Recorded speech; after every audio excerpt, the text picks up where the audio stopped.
Hello and welcome. You're watching BTS. I'm Sakshi Batra. This is Behind the Scenes on Business Today Television, a show where we share a sneak peek into the latest issue of the Business Today magazine with all our viewers. So, on the show with me, I'm now joined by Krishna Gopalan, Executive Editor of Business Today magazine. Also joining in is Economy Editor Surabhi with me. Welcome to both of you, and thank you so much for taking the time out for this wonderful discussion that we're going to have. And now, to give a quick glimpse to all our viewers of the new issue that's looking very, very vibrant with the Amul girl right here, putting her hands on the shoulders of Jayan S. Mehta, the managing director of Amul. The cover story is likely to really help us understand how Amul, a brand which has been for years really synonymous with milk and milk products, is now looking to reinvent itself and also to branch out into other food product categories as well.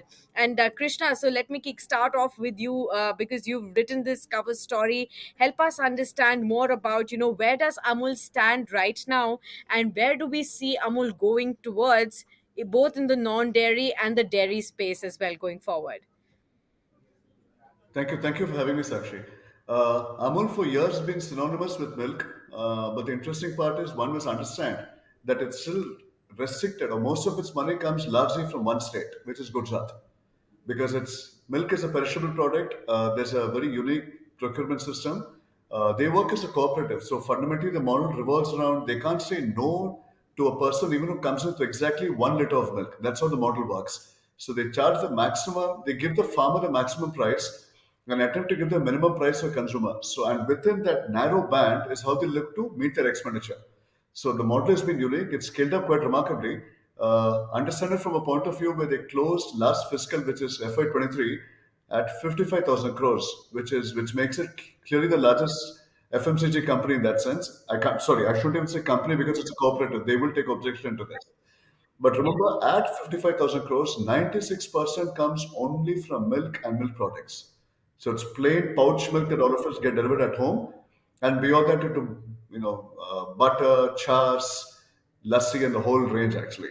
So they've seen a potential in the whole dairy business. India is still a market which is very small when it comes to organized dairy. Many people may not know this, but at least 60 to 70% of the milk that the farmer gets every morning from the cow is what he retains for personal consumption and gives away to the local sweet shop or somebody else. It's only 25 to 30% actually makes its way to a cooperative like Amul. That's how unorganized the whole sector is, which straight away throws open an opportunity. And India is the largest dairy producing nation globally. So this makes for a pretty crazy combination, if I may say so. So Amul has seen a clear opportunity. They say all we need to do is procure more milk and supply will create its own demand. So they've gone beyond that. They've very few people would know this. They have the largest variety of the sweet portfolio in India, for example. They started with Srikhand about 20 years ago. Today, starting from Malai Peda to Rasgulla to Gulab Jamun, they're just all over the place. So that becomes the moat, which is the dairy business, and it becomes a very difficult market. Look at competition, for example. They will have a presence in perhaps milk, or they'll have a presence in butter, or a bit of cheese. But nobody really has a portfolio that Amul has, and that strength comes clearly from the ability to procure large quantities of milk, and that gives you liberty to do what you want to with the milk. So I can either give you a pouch milk or UHT or butter. So just the availability of milk in a large quantity gives me scale and the ability to manage price. So that's as far as the dairy portfolio is concerned. The non-dairy portfolio is what makes it interesting. They're looking to get into organic food in a big way. Organic, in terms of definition, is food without chemicals. So really, as simple as that. So they've launched their own versions of dal. There's basmati rice. There's kabuli chana, and all of it now. And they've clearly seen an opportunity where this particular sector, if you look at this straight away coming from that segment of agriculture, is driven by middlemen and a sector that's completely unorganized. And organic in its own way, even for us who live in urban India, it's a very cool word to use. But the bottom line is organic as a sector is fragmented, has very limited number of players, and it's still a small market. Now, Amul, with its scale, with its farmer network, with its ability to cut back on price and produce goods in large quantities, products in large quantities, straight away comes in as the disruptor.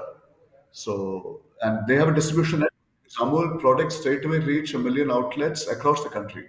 It is hard to think of a store near our homes where there is no Amul butter, for example. Everybody does store an Amul butter. So if he has Amul butter, it's straight away a place where Amul can therefore push the cause of basmati or basmati rice or dal and stuff like that. So in terms of numbers, they want to get to 1 lakh crores from 55,000 crores today by 2026. But of the 1 lakh crores, a substantial, healthy chunk should come in from the non-dairy portfolio.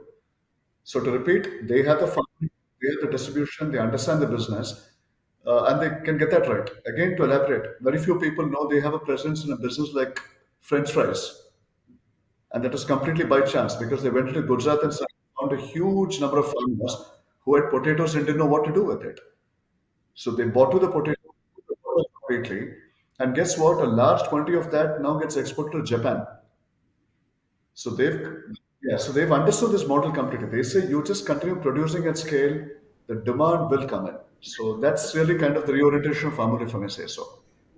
Well, Krishna, you're talking about French fries. You're talking about all kinds of sweets and basmati rice, getting us an appetite, in the midst of this festive season that we are in.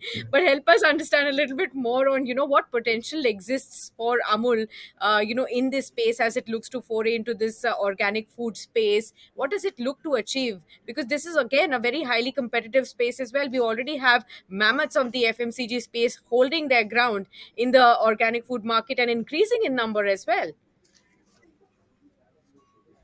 So actually, they've come in, but if you look at any of the large FMCG guys, the product portfolio within organic is still fairly limited.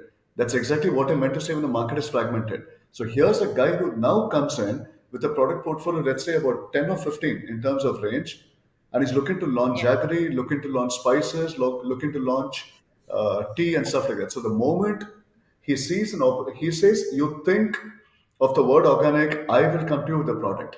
So the moment you have your kitchen, it is my job to stock up the kitchen.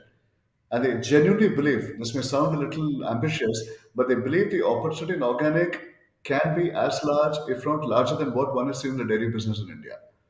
So if all of us are used to buying vegetables, let's say in a pack form of a supermarket, we are used to seeing vegetables which kind of look a little inflated because of chemicals having gone into it. But here they're saying, let's now call that off. Let's give you the pure healthy stuff. We pick it up straight from the farmer, knock off the middleman. We use our processing facility, or we will use a third party manufacturing facility, could be out of Faridabad or Aurangabad or wherever. We pack it, put in the Amul brand name, and we sell it. And so, actually, let's not forget one thing. It's all very well to talk about organic, but the moment a product comes to you with the Amul brand name, there is a certain equity that comes with it. There's a sense of comfort. They don't have to go around wasting time or looking to build a brand name because with Amul, straight away they believe that there's a certain trust quotient, there's a certain reliability quotient, or a quality quotient that comes with it. So therefore, pushing the cause of pushing the brand in the event of it meeting a certain quality standard becomes much easier if it has the Amul brand name as their belief. That's wonderful and a very, very exciting story that will have a lot of insight into the world of FMCG and how Amul is going to be, a much larger player than what it is currently into the dairy space is something that will give us a wonderful insight. So thanks a lot, Krishna, for giving us all that update. And let me now go across to Surbi, who's also written on the multilateral development banks as well. Remember, for all our viewers, I'm saying that one of the key takeaways from the recent India's G20 presidency that you must have already heard or read about has been the call to reform the multilateral development banks. And this was led by a G20 expert group. Earlier this month, we had a second report on this as well. So, Surbi, help us with what are the insights that you have? What's the update on the report? And what will such banks really aim to achieve? Thank you, Sakshi, for having me on the show. And like you rightly pointed out, the reform of the multilateral development bank system was a key part of India's G20 presidency. And when we saw the New Delhi host the Leaders Summit in September, we saw endorsement of the first report by N.K. Singh and Larry Summers, which laid out, what needs to be done. And the second part of the report, which was actually going into the nitty gritties of how it has to be done, was submitted to the fourth meeting. Was submitted in Marrakesh in October, early October, during the fourth meeting of the G20 finance ministers meeting. So here, this report has delved into how countries and MDBs can work together to get more money which is needed. It's estimated at about 3 trillion annually by 2030. 2050. So every year this kind of money is needed for things like, sustainable development goals, and more importantly climate finance, because that's the most urgent issue that's facing the planet.